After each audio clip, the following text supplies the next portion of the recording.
I have it on camera? Can I have your name and your involvement in this project? Or what you're going to be? What am I going to be? Oh, when yeah. you grow up. Yeah, my name is Arvin and I'm going to be living here, hopefully. And I'm very interested in helping to build, actually. I want to do some building as much as possible. So that's a big interest of mine. Sorry, just to say, if you can look at Mary and Yeah. just Mary the whole Just time. Mary. Yeah, Thank you. got you. Okay. Yeah. Mm.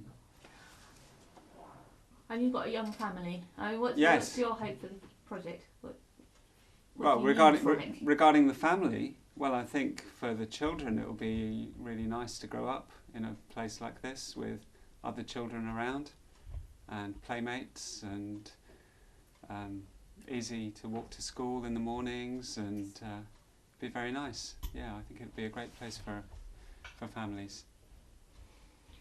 And how involved have you been in terms of sort of looking at the vision for what's going to be created and the development?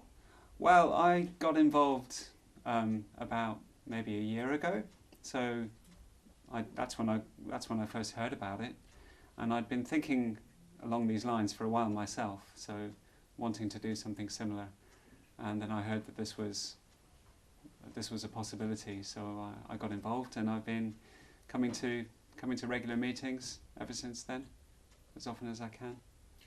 And how important is the community aspect to you? Yeah, it's very important, I think. You know, where I live now is lovely, but I'm not.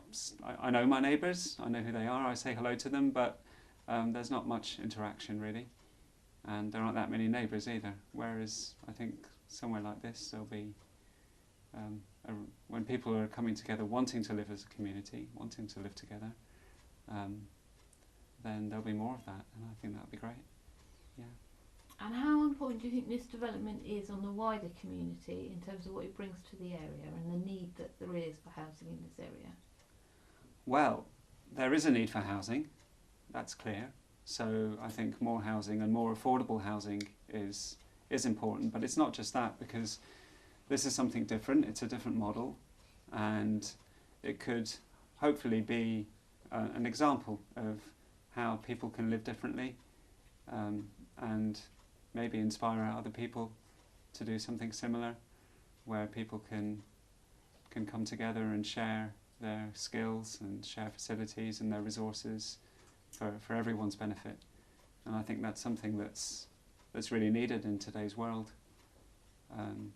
for many reasons. For people who are feeling isolated, people are struggling financially, people are lonely, there's environmental issues to do with resources, to do with transport. All these will be at least partially addressed by living more closely with other people and cooperating with other people. So do you feel that it's a particularly timely development? That it's something that's really required, but actually required now? I think it's overdue. I think it's overdue, really, yes. I think we have to... I mean, government has been saying, on the one hand, that we need to reduce our impact on the earth in ecological terms. They've got targets to meet for housing needs, all these things that everybody knows is needed, but actually we're not doing much to address these things, and we have to start doing that, and it's well overdue, I think. If people are living more sustainably, then that addresses so many of the problems of today's world, and I think we need to do that as soon as possible. And one of the key design features of this community is the sort of making a safe environment, particularly for children. Yes. How important is it to attract families and retain them in rural communities? Yeah, to keep the places alive and to feed into schools and Yeah, it's vital. I think everyone recognises that people are struggling to live in rural communities because housing is either there isn't enough of it or it's too expensive, and I think something like this is very attractive for families.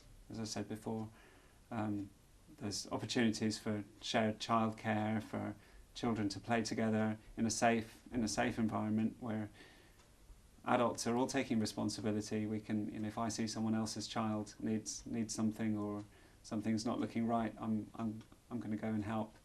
And it's very reassuring as a parent to know that your children are outside playing, but they're safe, and it's okay. And this community, it can feed into the wider community and the local schools. There's brilliant infrastructure here that can be used. Yeah. And it's just making sure we've got the local population to support those. Mm-hmm. Made that into a statement. I'm not really sure what that means. Sorry. No, I'm not right. No. I was just trying to think. I don't know in terms of the local community how many, if school numbers are dwindling or. Yeah, I mean it's only a few houses, isn't it? So I don't know how much impact that would have on that, but I don't know. How do you think the aesthetics of the design address maybe any concerns there might be locally when you've kept everything to a minimal impact and as natural as possible? Yeah, I'd like to think that we're going to. Let me start again. I think the aesthetics are important. I think it is important that it fits into the landscape. At the moment, there's an empty field there at the moment, and I think that this is an opportunity to improve the landscape.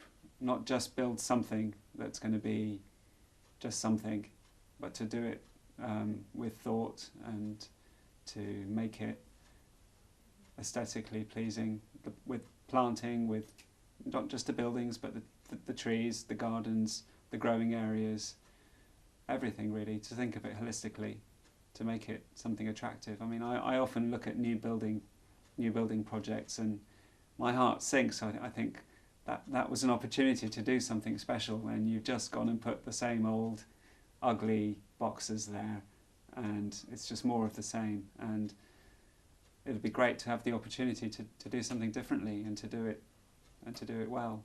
And I think we all feel that that's important. So how excited are you about the legacy of the project? The legacy of the project. Well, co-housing is it does exist in the UK, but there's very little of it. So I suppose this will just be one more that will hopefully help the movement to grow. I think it's not for everybody, but I think many people will be attracted to live in this way, and hopefully this will just help make the next one easier. You know, when you're something pioneering is always difficult for the first time, and the more normal it becomes, the easier it will become. And I think that'd be a very healthy thing. And what will this mean for your kids? What will it mean for them? I suppose I'm thinking of just the day-to-day reality of living somewhere like that. They would have other friends very close by that they could play with. Can you start that with my kids, so we just know what subject we're talking about? Yes. So my children would have playmates very close by. They would have other adults who are looking out for them close by. They would have a play area, a large play area that's safe for them to play outside, and a road, but not a very busy road with cars going up and down it all the time, for them to ride their bikes, and they'd be able to walk to school in the morning. And they would also grow up in a different kind of environment, which I think will be very healthy for them as they grow up. They'll be used to interacting with other people. They'll be used to having to share things and to cooperate, which hopefully will give them good skills for life.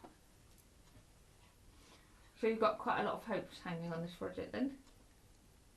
Well, if it doesn't happen, it doesn't happen. We'll just have to shrug our shoulders and say never mind. But I really do hope it does happen. I think it's in a wonderful place.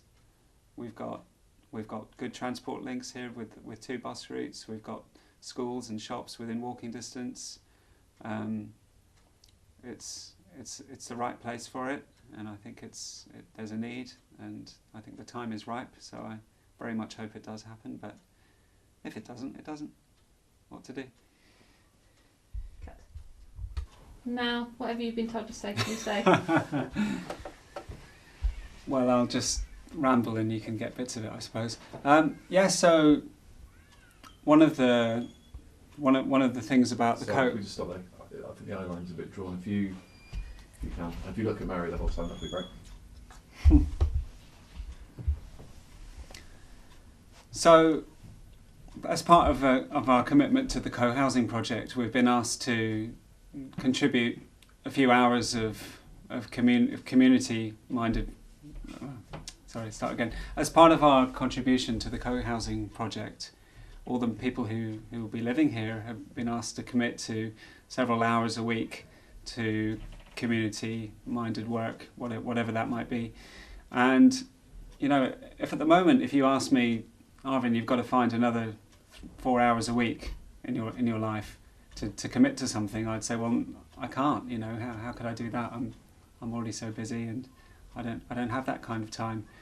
But the beauty of something like this is that actually I think we'll be saving time and freeing up time, because we'll be sharing jobs, we'll be doing things for each other, we'll be doing things that play to our strengths more, and by cooperating, I think that will actually free up time. So one example is the communal meals. If we eat together 2 or 3 times a week, then you don't cook every time, but somebody else has cooked for you. Same with general maintenance or gardening or anything like that. So I feel that by living in this way, we're going to free up some time actually for important things like spending time together as a community, or leisure, or anything else it is we want to do.